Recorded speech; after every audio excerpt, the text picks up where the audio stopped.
আমার করালের বাবা এখন যাচ্ছে, কই যাচ্ছে, কিনতে তার ফেরাচ্ছ বারে বাবা দেখতে যাবে। রংপুরে কোটা সংস্কার আন্দোলনকে কেন্দ্র করে 18 জুলাই বিকেলে দোকানের জন্য বেকারির খাবার সামগ্রী কিনতে গিয়ে ধান গবেষণার সামনে গুলিবিদ্ধ হয়ে আর বাড়ি ফেরা হলো না রংপুর নগরীর বাসিন্দা মানিকের। 17 মাসের শিশু মেরাজুলের মুখে বাবা ডাক শোনার আগেই চির বিদায় নিতে হলো তাকে। ছোট্ট একটি চা পানের দোকান করে সংসার চালাতেন মানিক, তবে প্রায় সময় দারিদ্রতা ঠেকাতে অটো চালিয়েও উপার্জন করতেন তিনি। জানা গেছে নগরীর 15 নং ওয়ার্ডের খাগটপাড়া গ্রামের মৃত সেকেন্দার আলীর বড় সন্তান তিনি। বৃদ্ধ মা, স্ত্রী, ছোট ভাই ও সন্তান নিয়ে টানাটানির সংসার তার। পরিবারের সদস্যদের মুখে হাসি ফোটাতে দোকানের পাশাপাশি অটোর হ্যান্ডেলে ছিল ভরসা, কিন্তু 18 জুলাইয়ের একটি গুলি কেড়ে নিল তার জীবন। উপার্জনক্ষম একমাত্র মানুষটিকে হারিয়ে তাদের বাড়িতে এখন শোকের মাতম। খাগটপাড়া মসজিদের কবরস্থানে তাকে চিরনিদ্রায় শায়িত করা হয়েছে। এখন থেকে কে আমাদের খাওয়াবে, পড়াবে, কে আমার পাশে এসে দাঁড়াবে?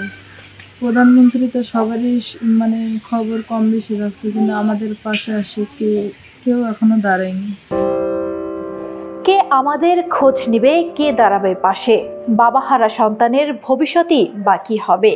কি দোষ ছিল তার, গুলি করে মারা হলো তাকে? এমন প্রশ্নের উত্তর চেয়ে সরকারের কাছে ন্যায্য বিচার চান নিহত মানিকের স্ত্রী মুন্নি বেগম। আর কে বা কারা আমার স্বামীকে বুকে গুলি করছে, তার সঠিক ন্যায্য বিচার চাই। পরিবারে উপার্জনের মানুষটির চিরবিদায়ে নেমে এসেছে অন্ধকার। ভাইয়ের মৃত্যুর সঠিক বিচারের দাবি ছোট ভাই রতনের। মানিকের মৃত্যুর বিষয়টি নিশ্চিত করেছেন রংপুর মেট্রোপলিটন পুলিশের উপপুলিশ কমিশনার। আমাদের অফিসিয়ালি আমরা 2 জনের পেয়েছি, নিহত পেয়েছে, যার মধ্যে একজন হচ্ছে আবু সাইদ, আরেকজনের নাম হচ্ছে মানিক। আর অফিসিয়ালি আর আমাদের কাছে এরকম কোনো তথ্য নেই। আমরা সংগ্রহ করার চেষ্টা করছি যে আর কেউ এখানে নিহত হয়েছে কিনা। আহতের সংখ্যাটা এখনও হসপিটাল সূত্রে আমরা যেটা জানতে পেরেছি যে খুব সামান্য হতাহত আহত যারা আছে, যারা হসপিটালে গিয়ে ফার্স্ট এড নিয়েছে বা 2 দিন ছিল তারা চলে গেছে, এরকম সংখ্যা হয়তো 15-20 জন হতে পারে।